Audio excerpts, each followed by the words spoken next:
ભરૂચ નગરમાં વિકાસના કાર્યોનો ધમધમાટ જોવા મળી રહ્યો છે ત્યારે ભરૂચ નગર સેવા સદનના વોર્ડ નંબર 11માં આવેલા દાંડિયા બજારથી પાયોનીર સ્કૂલને જોડતા માર્ગનું કાર્યનું ખાતમુહૂર્ત કરવામાં આવ્યું હતું। આ સાથે જ વોર્ડ નંબર 11માં વિકાસના કુલ 9 કામોના ખાતમુહૂર્ત અને લોકાર્પણ કરવામાં આવ્યા હતા। રૂપિયા 1.75 કરોડના ખર્ચે વિકાસના વિવિધ પ્રકલ્પો નિર્માણ પામશે।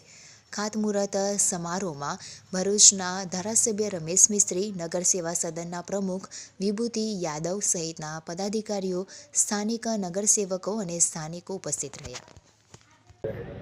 આજે ભરૂચ શહેરના વોર્ડ નંબર 11માં દાંડિયા બજારથી પાયોનિયર સ્કૂલ સુધીના ડામર રોડનું ખાતમુહૂર્ત કરવામાં આવ્યું છે। અંદાજિત 1 કરોડ અને 2 લાખ રૂપિયાના ખર્ચે આ કામ કરવામાં આવશે।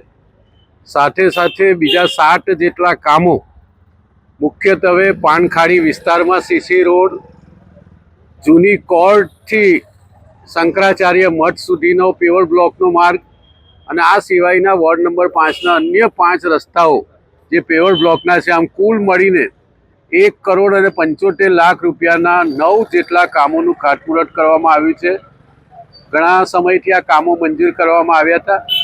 આ વિસ્તાર જ્યાં આ રસ્તાના કામો થવાના છે, બધા લોકો સાથે સંકલન કરીને, સરકારના બધા વિભાગોનું સંકલન કરીને હવે કામની અનુકૂળતા ઊભી થઈ છે। એટલે આજે વોર્ડ નંબર 11ના ચારેય નગરપાલિકાના સભ્યોની ઉપસ્થિતિમાં, નગરપાલિકાના પ્રમુખ શ્રી વિભૂતિબાની વિશેષ ઉપસ્થિતિમાં, ભરૂચ શહેરના અન્ય નગરપાલિકાના સભ્યો, ચેરમેનો બધાની હાજરીમાં અને વોર્ડ નંબર 11ના તમામ વિસ્તારના આગેવાનોની ઉપસ્થિતિમાં આ રોડનું ખાતમુહૂર્ત કરવામાં આવ્યું છે।